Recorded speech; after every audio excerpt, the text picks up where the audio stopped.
It's time to talk about water. This is a big thing for an RV. Obviously, this right here is a sink.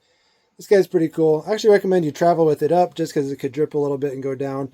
But standard water is the huge tank, 45-gallon water tank is underneath the master down here, behind the fuse box, behind the other emergency indicator lights. But that's where the water is.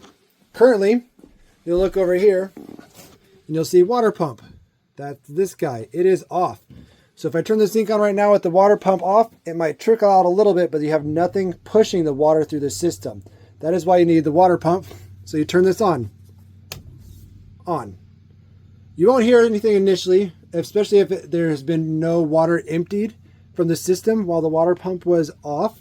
But the water pump, you'll hear go after you start using the water because it's pushing stuff through the system. Now, if I turn this on, I'm not going to do it because I don't want to make a mess right now. But when I turn this on, hot or cold, it's going to pump water through the system at a normal probably speed that you do at home. At the same time, you'll hear it from the back end pumping water through the water pump.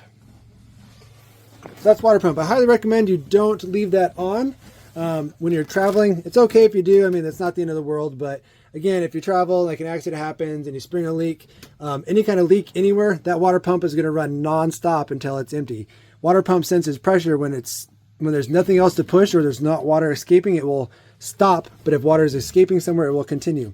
That's good to know too, because if there happens to be a leak somewhere, like if the sink falls off or something underneath, like a rock hits something under there and it's busts open a leak, and you hear the water pump going constantly, and it's not, there's no sink is on, no shower, nothing's on right there, turn it off. Try to figure out where it's coming from, but turn this off because that water pump should not be going the entire time.